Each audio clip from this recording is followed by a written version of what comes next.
a little fun and gave you a chance to connect with other members of the OCI community. So now moving along, I'd like to introduce you to our first speaker, Elizabeth Bast. She has been the executive director of OCI since 2020, although she joined the team as the managing director back in 2010. She has over 20 years of experience working at the intersection of environmental and social justice issues, pressuring governments and financial institutions to protect the climate, the environment, and communities. She's based outside of Washington, D.C., and so please join me in welcoming Elizabeth. Thanks so much, Lopa, and thanks everyone for being here today. We're really excited to share some of what we're doing here at Oil Change in our work towards a just and equitable phase out of fossil fuels. So I'll tell you a little bit about what we'll be talking about in our presentation today. We're going to focus on OCI's work directly challenging the fossil fuel industry's narrative and the way that they greenwash some of the oil and gas production. So first, I'm going to give some background on why we believe that directly confronting the industry's social license is critical to us moving away from fossil fuels and towards a just and equitable transition to clean energy. Then I'll turn it over to David Tong, who's our global industry campaign manager, and Lauren Stockman, who's our research co-director. David's going to highlight some of our recent successes, as well as our plans to confront the industry's greenwash and misleading claims, and how we do this through our research, communications, and campaign efforts. And then Lauren will share some of the ways in which the industry is creating escape hatches or false solutions. These are industry schemes and efforts that are marketed as clean, but are actually designed to perpetuate the industry. We're seeing this in carbon capture and storage, and in a new phenomenon that's beginning in gas certification. So why do we see directly challenging the fossil fuel industry as a key strategy? We base our work on our foundational analysis and our background and experience. So our Sky's Limit report back in 2016 found that potential carbon emissions of fossil fuels in already operating mines and fields would take us well above 1.5 degrees C of global warming and close to 2 degrees, with all the significant climate impacts and risks associated with that warming. This analysis has now been published in a peer-reviewed journal. We've also had this finding reinforced by the International Energy Agency in its World Energy Outlook publication, following years of campaigning on that effort, which I think David's going to touch on a little bit more later. So now the need to phase out fossil fuels to avoid the worst climate impacts is becoming widely accepted and understood.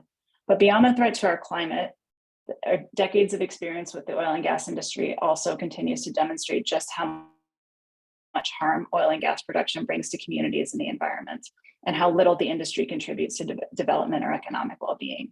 So this has led us to our overarching organizational goal to advance a just and equitable fossil fuel phase out, phasing out fossil fuels to avoid the worst climate impacts, but also to protect the communities that have suffered injustices in the face of fossil fuel production. So another reason we focus on the industry is that in spite of what we know about climate change and the impacts of fossil fuels still make up 80% of global energy supply. This is after 30 years of international and national commitments to take on climate change. This is despite wide recognition that fossil fuels are the key contributing factor to climate change. And this is the case even with rapid growth of renewable energy over the last few decades. And as this chart shows, oil and gas reserves approved for development are forecast to increase in coming years, despite increasingly dire climate impacts and clear renewable energy and efficiency alternatives. Not a single oil and gas major has committed to reduce both its total oil and gas production and fossil fuel sales by 2030. So how is the fossil fuel industry getting away with this? The industry has systematically taken steps to maintain its narrative and its power and influence. Fossil fuel companies are greenwashing. They're developing elaborate climate initiatives, but these measures end up being woefully inadequate. They say that fossil fuel projects bring jobs and development, but we're not seeing those results. And they use misleading narratives around gas to support gas growth at the cost of cleaner alternatives. The fossil fuel industry is also developing shields and escape hatches for continued industry growth, which we'll hear about later with carbon capture and storage and gas certification. And the fossil fuel industry generates record profits and then puts those resources back into reinforcing messaging and political influence. So they're developing further greenwash and controlling messaging through millions of dollars of advertising. They're putting money into politics to work to undermine policies that would support the growth of renewable energy and energy efficiency. And they're lobbying to maintain subsidies and finance that go back to the fossil fuel industry so that they're continuing to use our taxpayer dollars to further boost the industry's profits. So what are we doing about this? To share a little bit more about our work in resisting the fossil fuel industry's power and influence, I'd like to introduce two members of the OCI team, David Tong and Lauren Stockman. David Tong is the Global Industry Campaign Manager at OCI, where he focuses on building public support for a managed decline to wind down fossil fuel production with a just and equitable transition. Before joining OCI in 2020, David worked at WWF New Zealand. He's also worked at Climate Action Network International, and in 2015 established the Climate Action Network node in New Zealand. He's a former litigator and community lawyer specializing in human rights and climate law. And David joins us from Te Whanganui Atara, also known as Wellington, New Zealand. And Lauren Stockman is the research co-director at Oil Change International, where he uses his extensive experience to research and analyze developments in the North American oil industry. He's the author of numerous reports and briefings on the oil industry. And prior to joining OCI in 2011, he worked as a consultant with Greenpeace UK and Platform. Lauren joins us today from Central Virginia. So now I'll turn it over to David Tong. Hi, everyone. Lovely to see you and to meet new folks. Welcome. I'll talk about a couple of examples of recent work over the last few years, the International Energy Agency campaign and our Big Oil Reality Check series of reports, then give a little bit of a preview of what's next on our focus coming up this year. Since 2016, as Elizabeth mentioned, we've campaigned to influence the International Energy Agency, the IEA, to persuade them to include a 1.5-degree aligned scenario in their analysis. We did this because we saw oil and gas companies using the IEA scenarios, their previous sustainable development scenario, to justify new oil and gas expansion. The IEA its annual World Energy Outlook is probably the most influential energy sector modeling that you've never heard of. It's an OECD entity, or OECD-related entity established after the oil shocks in the 70s, expressly to secure wealthy nations access to oil and gas. And so we worked to challenge its scenario assumptions and push for the IEA to develop a 1.5 aligned scenario, doing so with a high-trust cross-sectoral coalition called Fix the WEO, getting investor groups, NGOs, scientists, progressive states, all pushing the IEA from different angles to change their analysis. And then in May 2021, we won. The IEA published its first ever 1.5 aligned scenario, the NZE scenario. And in that, it found, from the simple maths of 1.5, that there is no room for new oil and gas expansion. It then included that in their flagship report, the World Energy Outlook in 2021 and 2022. It's really significant, as I said, the IEA was established to explicitly protect wealthy nations, OECD member nations, access to affordable oil after the 72 oil shocks. And so for the IEA's executive director to now be speaking out against oil and gas expansion is an historic transformation. We've seen many allies now using this scenario in their campaigning against oil and gas expansion. So that's one win we want to celebrate. But on the flip side, oil and gas companies are trying to frame themselves as part of the energy transition, part of climate action. They've made these really bold claims around going net zero, but they hide a lot of different low levels of ambition under these claims, which are generally really thin on details about how the companies will achieve their mid-century goals. And we've seen that these companies substitute complexity for ambition and ignore the need for rapid change. So we've published a series of reports called Big Oil Reality Check, where we've analysed these companies across 10 criteria on ambition, integrity, and people-centered transitions. And the summary you can see here in the center of the slide shows just how far these companies are from the bare minimum for alignment with 1.5. In order to really align with the Paris Agreement, you need this table to be entirely green. At least, it's the bare minimum criteria. Instead, these companies are failing across the board. All companies rank grossly insufficient overall, from Shell, BP, Total Energies, all of them. A couple of key findings I want to highlight. We're at risk of a massive expansion in new oil and gas from last year through 2025, accounting for 70 gigatons of new carbon emissions if all these new fields are approved. These large companies are driving this expansion. And Total Energies is the largest international publicly traded oil and gas major in terms of new expansion. It's not the biggest overall, but it's the company planning the most expansion over the next 3 years. I also want to talk quickly about BP, because there's been a lot of coverage about how BP has backslid on its climate commitments in announcing record profits this year. That's true. But I want to encourage us all to look more closely at what BP did promise, because it's an illustrative example of just how bad these companies' promises are. BP said it would decline oil and gas production. It didn't make a promise, but it said it planned to do that. Except this decline excluded large sectors of its business and didn't actually come at all from closing oil fields, from closing production. What it came from was the company planning to sell its least profitable, dirtiest, most polluting assets to other companies. That doesn't help the climate. The atmosphere doesn't see which company is producing the oil. It just sees the oil being burned. Now, with oil prices spiking to record levels, BP, of course, decides not to sell those assets. It should never have been given credit for its past climate commitments, as some organizations did. So this is our analysis. I wanted to highlight those two key findings.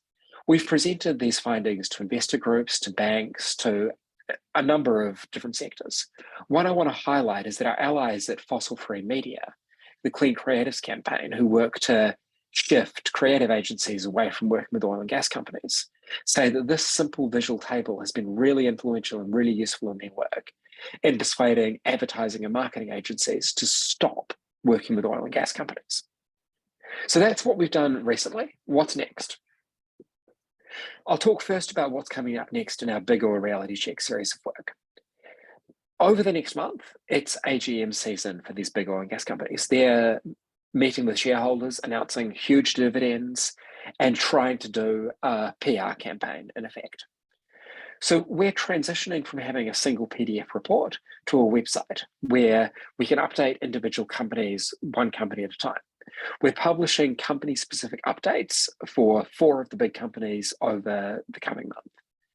Eni and Equinor have their AGMs next week, and we have briefings coming out next week just in advance of their AGMs to help challenge their narratives. Give a couple of previews of some of the findings that we're publishing next week. Equinor, the Norwegian major, directed 28 more times of its capex, its capital expenditure, into oil and gas extraction, oil and gas production, than it did into renewable energy. The company tries to frame itself as transitioning, yet 28 times more of its capital expenditure is going to new exploration and production than to renewable energy. For Eni, the company is on track just this year to approve new projects containing 1.4 billion barrels of oil in new reserves. In the decade that we need to be halving global emissions to be on track for 1.5 and to be more or less halving oil and gas production, therefore, neither of these companies is on track to cut production.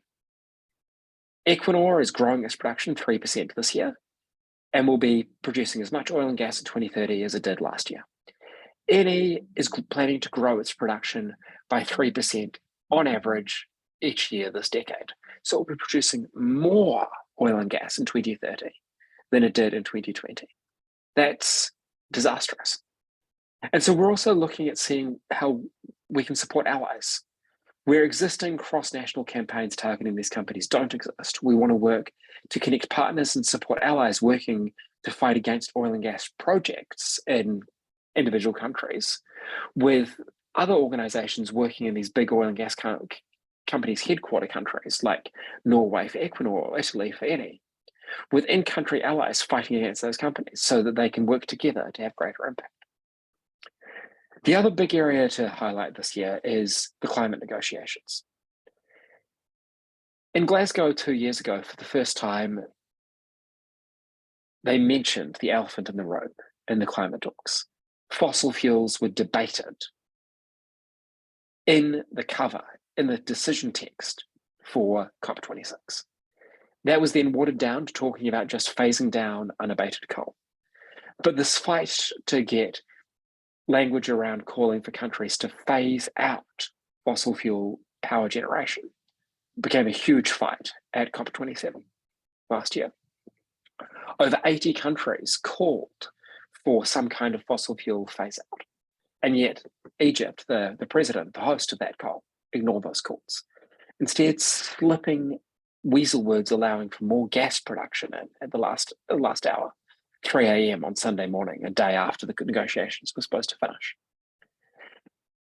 Both Egypt, the last COP presidency, and the UAE, the next president of the negotiations, have spoken openly, including to the Gas Producing Nations Forum, about using these negotiations as a chance to promote their gas exports, to promote gas. We know that the UAE are very canny negotiators. And as the president, the facilitator and chair of the negotiations, they have a lot of influence in how things go down in these diplomatic negotiations and could do some really destructive things promoting gas. So we're working, countries are pushing for phasing out fossil fuel power. We and our allies want to go further and call for a phase out of fossil fuel consumption and production.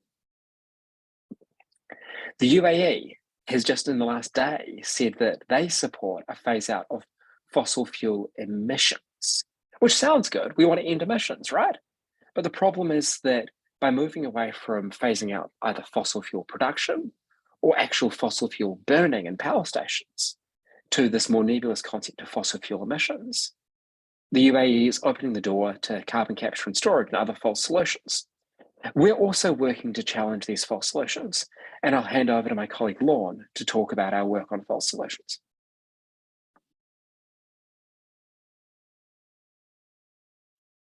All right, thank you very much, David. I'm Lorne Stockman, Research Co-Director, and yes, I'm going to talk about some of these false solutions that the oil and gas industry is particularly pushing very hard on in the last couple of years and going forward. What are false solutions? I think that anything the fossil fuel industry is doing under the banner of climate action that doesn't actually include reducing the amount of fossil fuels they're producing. So there are many examples of these. One that springs to mind, that's been around for quite a while, are offsets. Paying for trees to be planted somewhere else to suck up emissions. But we're primarily focused on two areas of false solutions right now. One is certified gas, and one is carbon capture and storage and fossil hydrogen. So first, I'll talk about certified gas. You'd be forgiven for perhaps never hearing of this until now. It's a fairly new initiative that's really kind of grown rapidly in the last couple of years. It's only really going on in the United States right now, but is in danger of kind of spreading to other parts of the world. Basically, certified gas is where a third party, a kind of service company, is brought in to monitor and measure emissions at oil and gas production sites and other processing sites, pipeline compressor stations, potentially LNG plants, and then to certify the emissions performance of those facilities. So around 30% of US gas is reportedly certified as low emissions or responsibly sourced today, and that number is supposed to be growing very fast.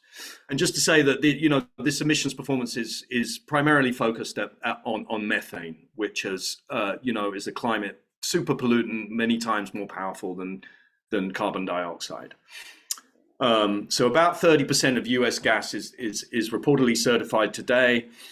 And the oil and gas industry is not doing this out of the kindness of its heart, right? The reason they're certifying and looking for this certification is because they want to use that certification to trade the gas that's been certified at a premium. This gas is cleaner than other gas, therefore, some markets, and they're particularly, at the moment focusing on the European LNG market, some markets are willing to pay a premium for gas that is ostensibly certified as being associated with lower methane emissions than other gases in the market. Our investigations have found that surrounding this certified gas are a lot of lofty claims and lots of smoke and mirrors. There's very little transparency. It's very hard to see the data that lies behind the certification, and there are lots and lots of big claims being made. And of course, the industry is trying to use certified gas to justify its continued existence and to justify continued growth in the production, consumption, and trading of fossil gas. We've produced 2 reports so far on this issue. One was back in August, together with Greenpeace in the US, called Madness is the Method. That was looking at Cheniere, which is America's biggest LNG exporter, and its introduction last year of cargo emission tags that it's now producing with every LNG cargo it exports. And we found deep flaws in the methodology behind how the emissions figures printed on those cargo emissions tags are being produced. And then the other one we just released 2 weeks ago called Certified Disaster, which looks at one of the 2 leading companies in the certified gas space. It's called Project Canary. And how we basically had been investigating for nearly a year, together with Earthworks, ground truthing some of the claims on the ground and looking at how that company is really aggressively promoting certified gas as a climate solution. So I'm going to play a very quick video. It's a little bit less than a minute long, that Earthworks put together with based on some of the field evidence they found on the ground in Colorado. And then I'll come back and talk to you about a couple of the other findings of the report.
So the video shows evidence from the field. Earthworks using these kind of thermographic cameras that show the pollution that you can't see with the naked eye. The report also goes into not only the failure of the monitoring and the technology, but conflicts of interest that the company have, with members of the board invested in the same companies the company is certifying, a complete lack of transparency, as I mentioned earlier, and we dig into the ways that certified gas is being used to greenwash expansion, and that's really kind of what this slide kind of digs into. This is kind of the main issue for us around certified, the way that certified gas is being promoted today. This chart is based on something David talked about earlier, the International Energy Agency's 1.5 scenario, the net zero scenario, and it very clearly shows with the yellow line that methane emissions from the oil and gas sector need to be dramatically reduced.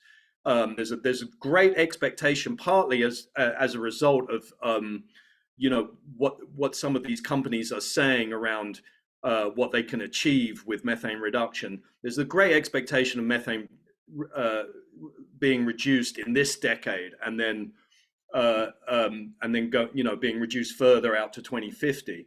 But what the kind of bars show, the brown blocks, are that while those methane emissions are dramatically reduced in the next couple of decades, so too does gas production and consumption need to be reduced. In fact, by over 22% by 2030, and by over 70% by 2050. So the industry needs to be doing this cleanup of methane emissions, but it can't use that to push for continued expansion. It needs to phase out gas at the same time.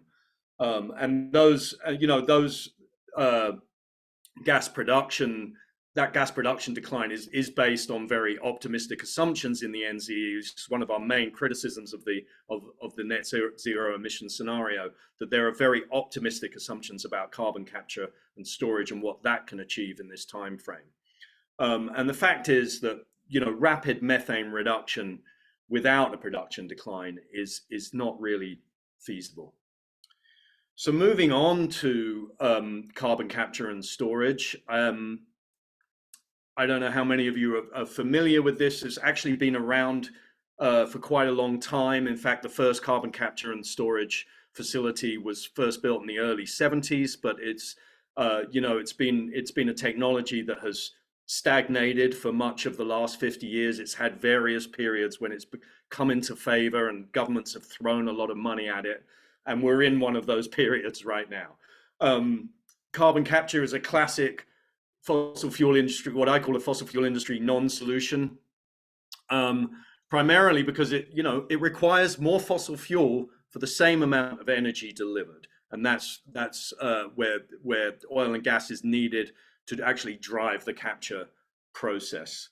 It involves more infrastructure for energy delivered, more pipelines to carry the CO2, more plants, more storage facilities, etc. So that multiplies the impacts on communities and the environment, and essentially it leads to more expensive energy. As more fuel is needed to drive those capture plants, that means more profit for the industry and more expensive fossil fuel based industry. And to date, the success rate of carbon capture has been really poor. The landscape is littered with failed plants, and the plants that are operating today are failing to capture and store the promised quantity of CO2 emissions.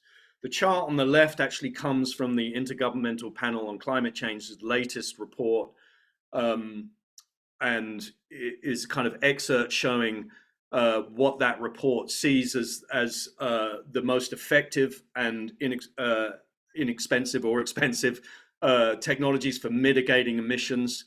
And you can see that fossil carbon capture and storage is at the bottom of that chart. It's expected to achieve the least amount of emissions reduction, while being some of the most expensive solutions available. So what we're doing, we're working with various partners on in various regions around projects that are happening out there. But one of the main things that we're doing is building a database that not only tracks the projects that are coming up, that are being proposed or planned, but also tracking the subsidies that governments are throwing at this industry, and that is really what it keeps this industry alive. There's governments have been throwing money at this off and on literally since the 1970s. So far, we've tracked over $17 billion of public grants to CCS projects globally, but we're still kind of gathering that data and finding a lot more.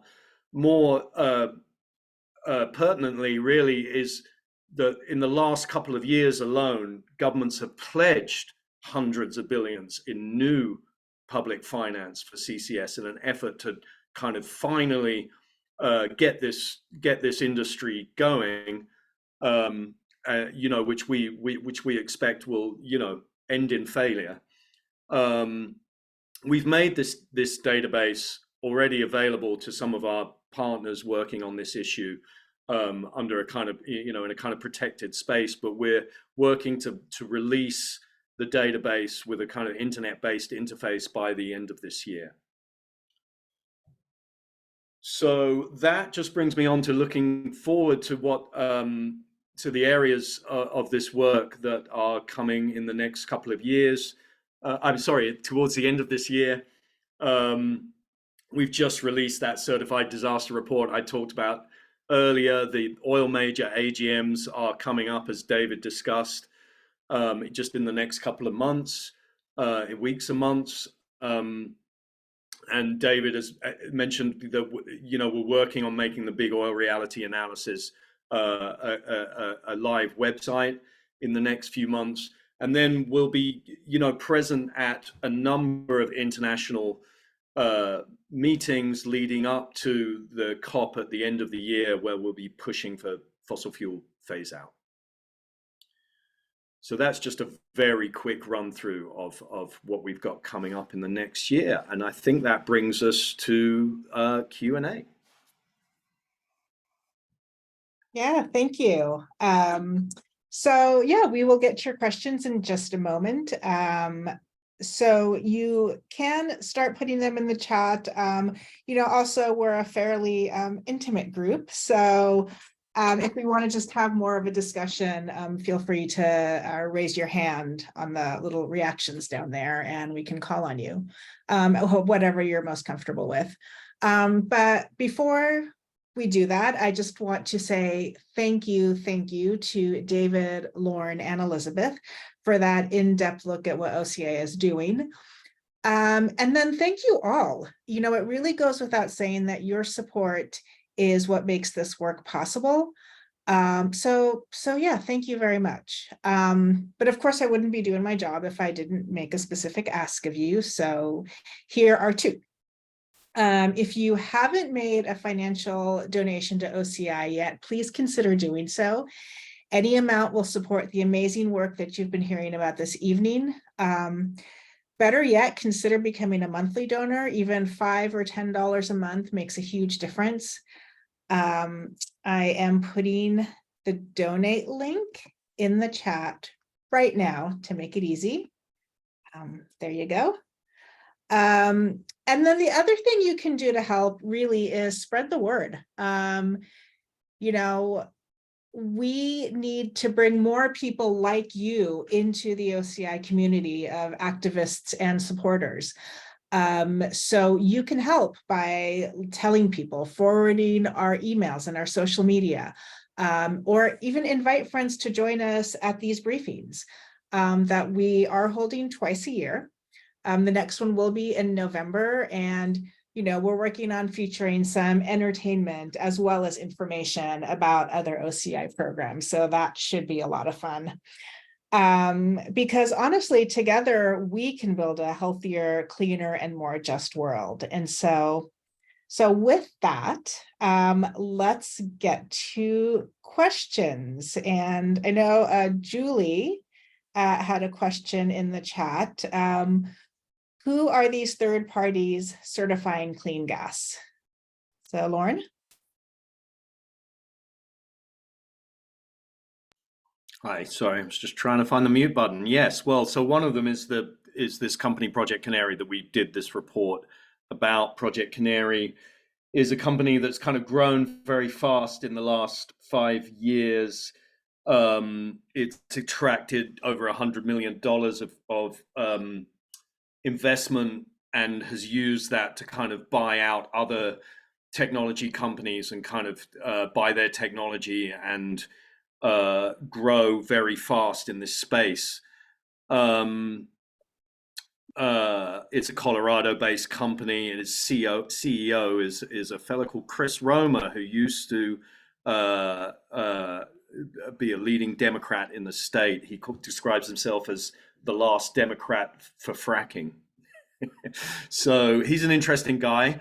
And then there's another big company in the space that's actually a not-for-profit called MIQ, who we haven't kind of looked at too deeply yet. They are a little bit less aggressive in their marketing of certified gas, but they're still very much out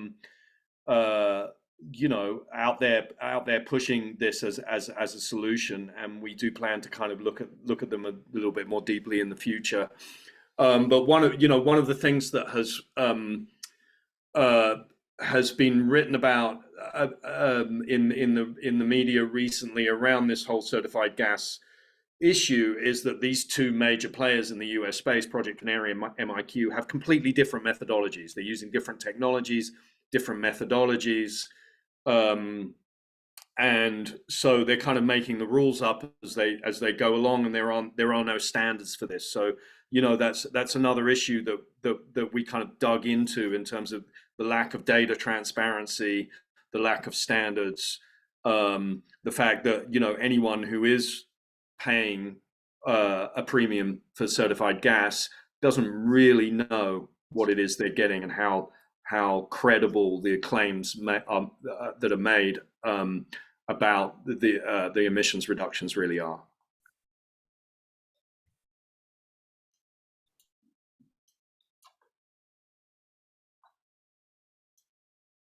Leslie. And for those of you, I just want to take a moment to introduce Leslie. Leslie is our board chair. And so we are so grateful for her and happy that she's here with us today. Well, I'm delighted to be here, and thank you both. Thank you all three of you for your presentations. They were really informative, and always hearing about what the industry does gets me worked up. You mentioned subsidies. So subsidies is one of the issues that came up. And it just astounds me all the time that governments continue to give fossil fuel companies subsidies in the amount that they do. And I'm just wondering, are there any leverage points that we can use to get them to stop? And if so, what are they? And just love to know a little bit more information about why this keeps happening and what OCI is doing about it.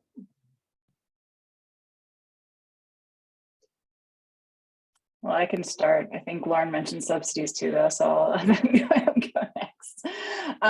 Yeah, so it's been ever since OCI started, we have been trying to do what we can to reduce fossil fuel subsidies, but I think it's part of the power play that the industry is using to perpetuate itself, right? So the industry is actually paying off, they're buying influence in politics to be able to keep their subsidies and their finance through governments. And so by calling them out and actually focusing in on the industry's efforts to do this, we're hoping to expose that and make it unpalatable for politicians to continue to subsidize the industry. It's not, you would think that it would be an easy fight. It has not been as easy a fight to get the subsidies removed as it has been for some of the other pieces of policy and legislation. I think because we need to really shift the broader narrative. But we have had a lot of success in public finance for fossil fuels. So with institutions that are sending money to fossil fuel projects overseas. We've had a lot of progress over the last couple of years, getting countries and institutions to commit to stop funding fossil fuels through export credits and other forms of finance for projects. And so that's been a real place where we've been able to change the policy. But yes, we'll continue to keep working on subsidies. And I think that also coming in at some of this, the CCS subsidies is a kind of a more targeted effort that may bear more fruit. But Lauren, maybe you have more to say about the CCS subsidies. Yeah, so as Elizabeth mentioned, where we've been campaigning for years and had, quite a lot of success is on, what we call public finance into internet, mostly international financial institutions like the World Bank, etc., funding fossil fuel projects as part of kind of development aid or other kind of international finance.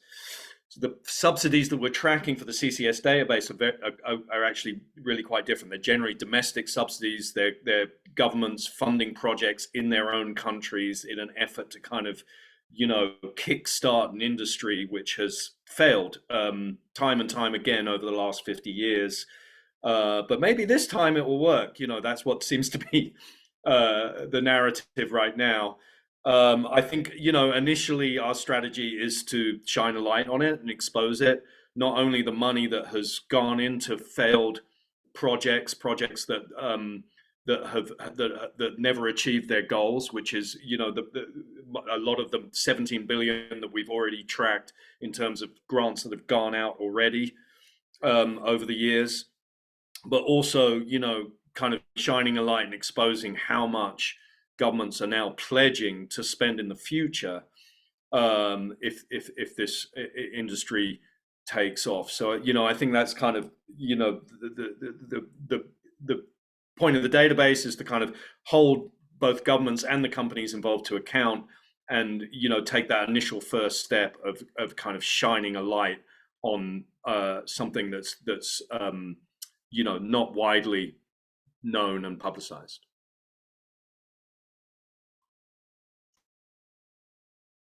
Great. We have a question from Nora.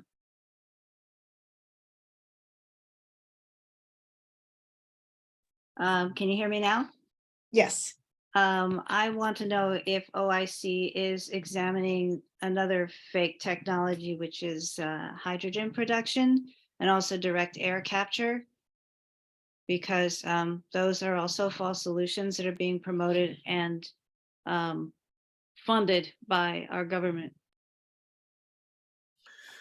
Yes, you're absolutely right, Nora. And I kind of, I think I was rushing through my presentation of the CCS piece, aware of time running out. But we are actually tracking fossil hydrogen projects within that database and direct air capture. So I was kind of talking about CCS. I was putting that under rather a big umbrella. But yes, we are tracking those projects and tracking the subsidies for those two technologies as well. And all of these things are very much linked, because the certified gas industry, those certifiers, Project Canary and others, particularly Project Canary, has actually kind of really come out front on this. They're also looking to certify CCS projects. So they're looking to kind of slap a certificate on this energy has been produced, and we've tracked the methane emissions, and we've tracked the carbon dioxide that's been captured, and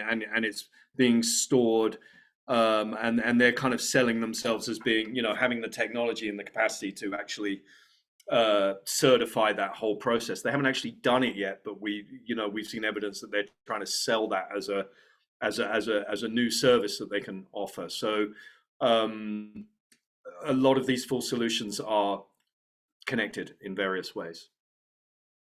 Thank you.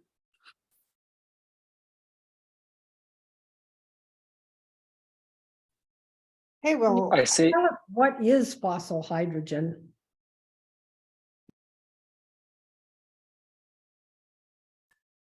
Sorry, yeah. So fossil hydrogen is generally hydrogen manufactured from fossil fuels, usually gas. Hydrogen is not an energy source that just exists in nature generally.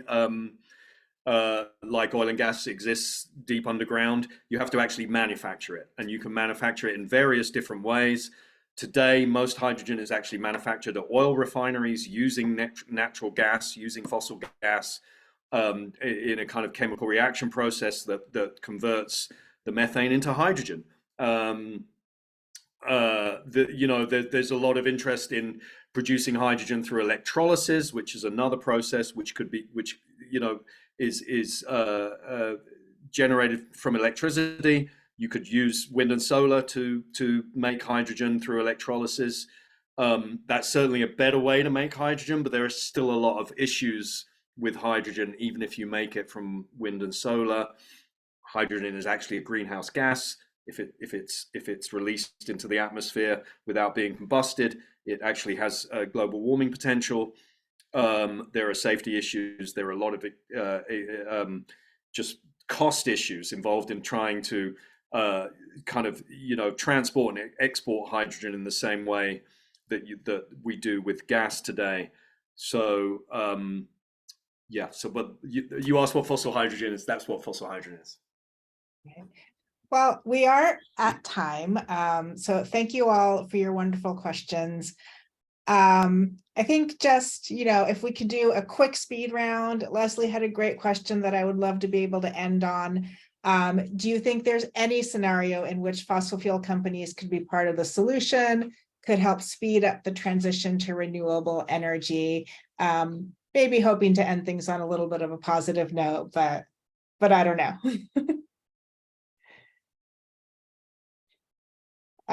So I think we can go with, we certainly, anything is possible, and we certainly hope so. And we certainly hope that we can turn that tide.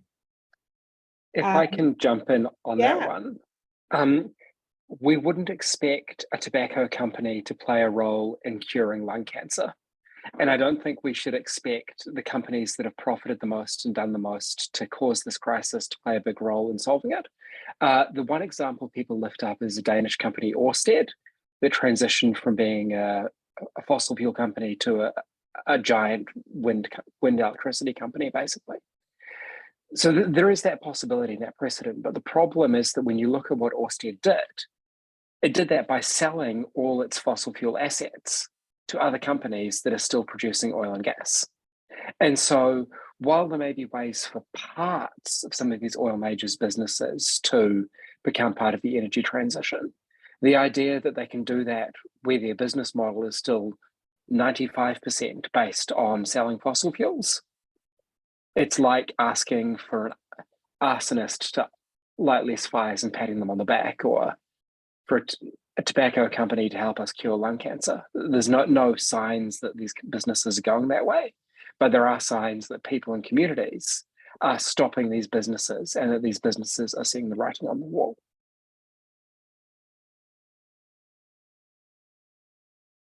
Thank you for that, David.